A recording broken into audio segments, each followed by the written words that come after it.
The radio in the farmhouse crackled like a campfire in a storm. Static. Faint English words. Then Serbian. Then more static.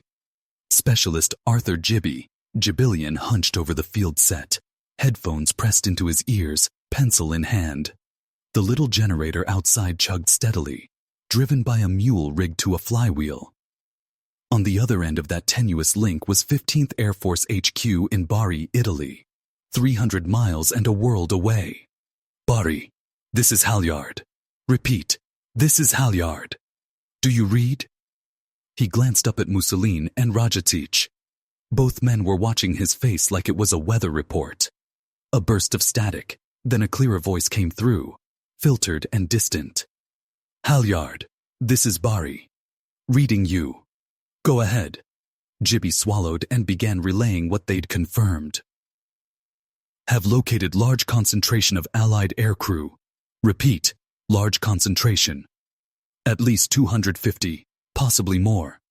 Under protection of Mihailović forces. Request instructions for extraction. There was a pause on the line.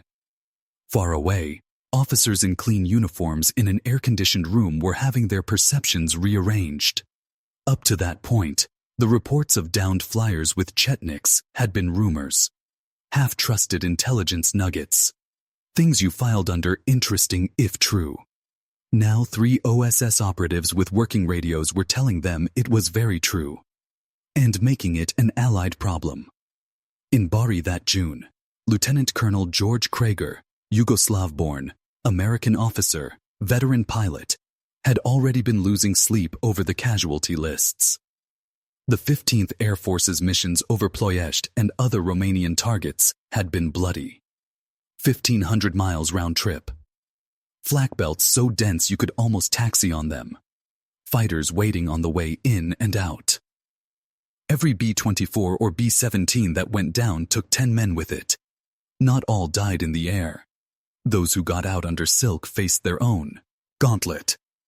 If they landed in Germany, Austria, or well-controlled parts of occupied Europe, they went straight into the POW pipeline. If they landed in more chaotic zones, like Yugoslavia, their fate depended on who found them first. German patrol, local collaborators, or civilians and partisans who still hated the occupier more than they feared reprisal. Intelligence had been picking up coded Morse messages from Yugoslavia for weeks. Amerikanci safe, help them. But the politics were poison.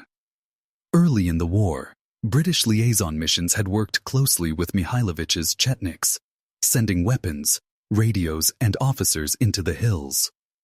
By 1944, that support had swung away to Tito's partisans, communist, more centralized, and, in London's eyes, hitting Germans harder.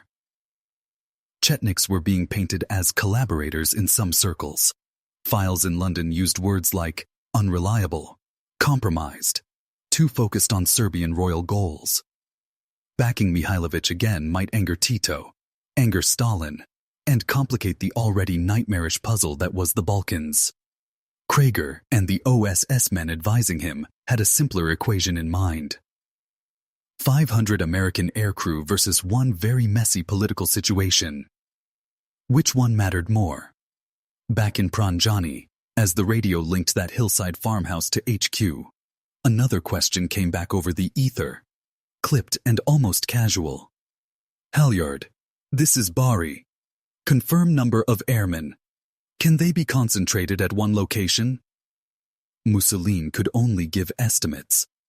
Men were still trickling in, brought by shepherds and guides from villages that had never seen a road, let alone a map. As the count rose past 100, then 200, one truth became obvious.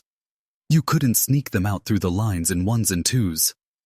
Too many languages, too many checkpoints, too many miles. You had to go big, or not at all.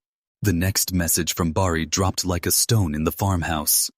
Halyard, stand by to receive instructions on preparing landing ground for C-47 aircraft. Jibby looked up, eyes wide. George, they want to land transports here. Mussolini barked a laugh that was half disbelief and half admiration. In the middle of German-occupied Serbia, he said. Sure, why not? Then he sobered. They were actually going to try this. The plateau they chose near Pranjani was a farmer's field. Uneven, pocked with rocks, edged by forest on one side, a drop-off on the other. Fine for cows and goats. Not so great for Dakotas. When Mussolini explained what they needed, there was a pause among Mihailović's officers. A runway? One said. For American planes, another added, as if repetition might make it less absurd. Then the older men nodded. We can do it. The word went out. Within days, peasants from villages miles around were trudging up to the plateau with tools over their shoulders and oxen hitched to wagons. There were no graders, no bulldozers, no fuel to run heavy machinery, even if it had existed. Instead, they used what they had. Oxen to drag logs and stumps out, picks and shovels to dig up rocks, bare hands to pile them into crude retaining walls. The runway grew 20, 30, 40 meters at a time. Daylight was dangerous. German reconnaissance planes prowled the skies, and a patch of freshly disturbed earth could bring trouble. So they rotated tasks. Daytime, they worked when they could under tree cover, keeping big movements for overcast weather. Nighttime, they cut and leveled and tamped in the open, lanterns hooded, cigarettes banned on the strip itself. The American airmen pitched in too. Pilots who'd once worried about flap settings and bomb loads now worried about whether some half-buried rock would rip the belly out of the aircraft that was supposed to save them. Hey, sweated next to men who didn't share their language, but who shared their exhaustion.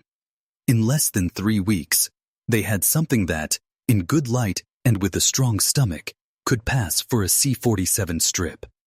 It was short, narrow, ringed by hills and trees, but it was theirs. The last obstacle was German ignorance. As long as the Wehrmacht believed those airmen really were dead, they wouldn't be looking too closely at a random farm plateau in Serbia. Mussolini and Mihailović's men did their best to keep it that way, diverting patrols, feeding false rumors, even allowing limited captures of airmen who were too badly hurt to move, so that German reports would think they were scooping up all survivors. Every day, the risk of discovery grew. Every day, more Americans arrived in Pranjani. By the time Bari finally radioed the go-ahead for the first extraction flights, the hills were full of ghosts waiting for a door in the sky to open. The night that door finally opened, the first C-47 on final approach to a hand-built strip guarded by guerrillas, is where Part 3 picks up.